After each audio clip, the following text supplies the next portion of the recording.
aujourd'hui, on va voir une vidéo un petit peu plus méthodologique. Donc, comment identifier un coefficient directeur à une formule théorique, c'est quelque chose qu'on a déjà fait plusieurs fois.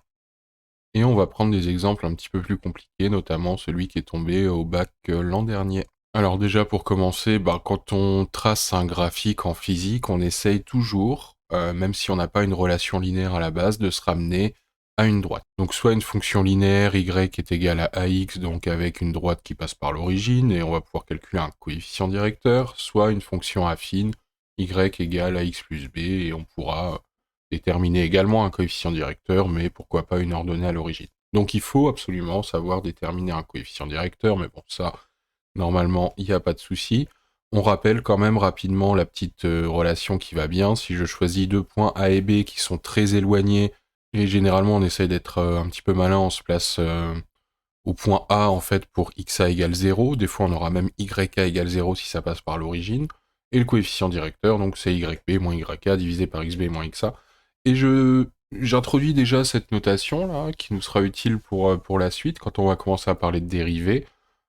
C'est mon delta y, hein, on a une variation en y divisée par une variation sur x, donc delta y divisé par delta x. Alors évidemment, en physique, on évite de noter y et x, on va plutôt noter les grandeurs qui sont en abscisse et qui sont en ordonnée, ça dépend du problème. Alors, premier exemple qu'on va prendre, c'est sur la loi de Berlambert. J'ai ici une droite tracée expérimentalement à l'aide de points que l'on a mesurés, en fait. On a pris différentes solutions à des concentrations différentes, et à chaque fois, j'ai mesuré l'absorbance.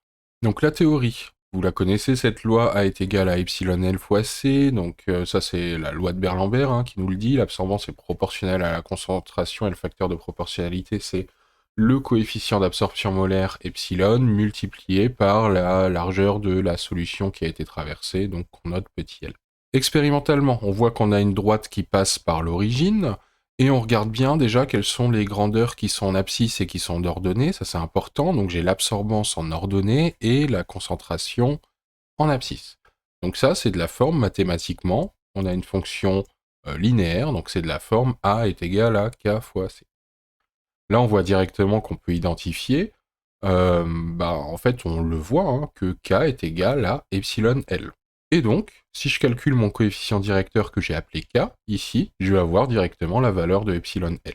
Et en prenant une largeur de cuve de 1 cm, on obtient le coefficient d'absorption molaire du diode à 440 nanomètres.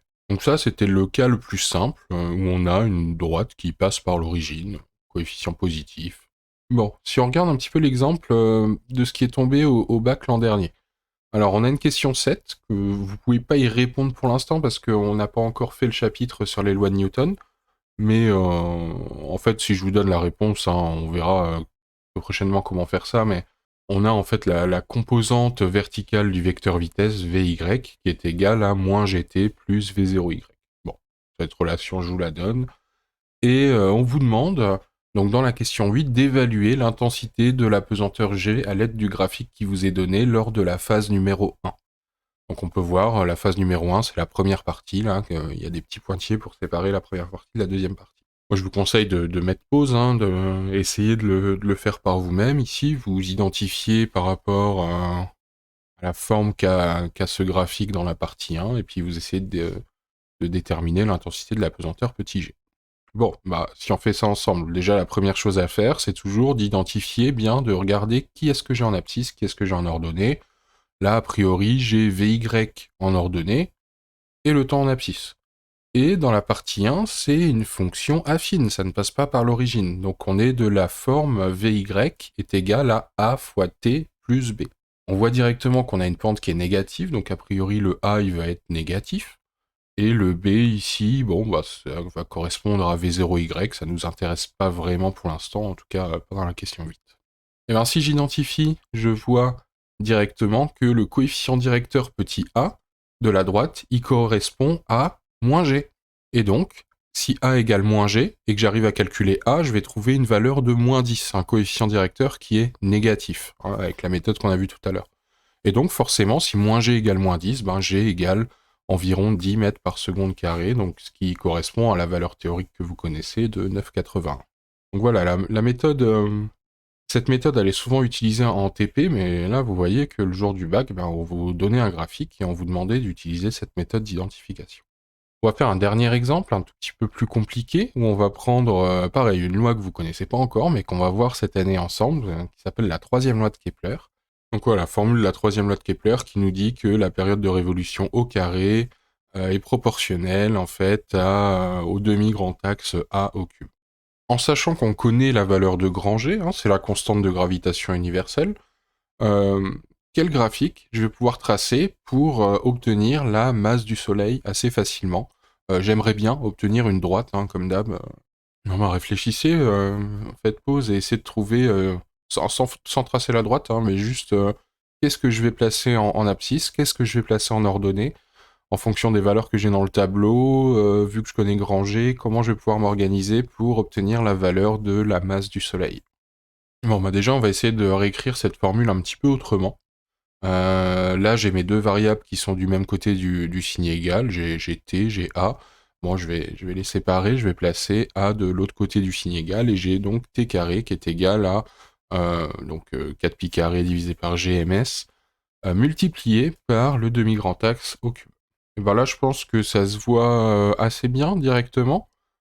Si je veux tracer une droite, donc ça va être de la forme y égale a fois x. Donc mon y, ça doit être t carré, et mon x, ça doit être a cube.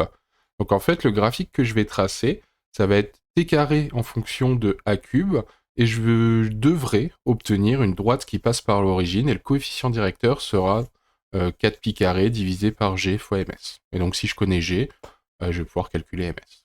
Alors ce graphique, qu'est-ce que ça donne si on le trace? Donc ici, on a complété les valeurs du tableau A et T, on a calculé A au cube et T au carré, et donc on lui a demandé de tracer T carré en fonction de A au cube. Alors si on trace ce graphique, est-ce qu'on obtient une droite? Eh bien a priori, oui, j'ai bien une droite ici qui passe par l'origine, qui passe par le point 0, et le coefficient directeur de cette droite, il est de 2,96 fois 10 puissance moins 19. Donc à l'aide de ce coefficient directeur, on va pouvoir remonter directement à la masse du Soleil, ce qu'on va faire ici. Alors voilà, je vous remets la droite ici, t carré en fonction de a cube. Donc ça c'est de la forme t carré est égal à m fois a cube, avec m le coefficient directeur. Hein. Faut pas hésiter à changer de lettre, hein. Je vais pas prendre a comme coefficient directeur alors que j'ai déjà un petit a en variable. Hein. C'est pour ça qu'il faut prendre k, m, vous prenez tout ce que vous voulez, ça c'est pas très important. Donc le petit m, le coefficient directeur, ici, vaut 2,96 10 puissance moins 19. Bon, par identification, cette valeur de petit m, c'est égal à toute la constante qui est ici en jaune, et donc je peux isoler la masse du Soleil, faire mon calcul, et on obtient directement 2,0 10 puissance 30 qui correspond bien à la masse du Soleil. Et ben allez, à bientôt.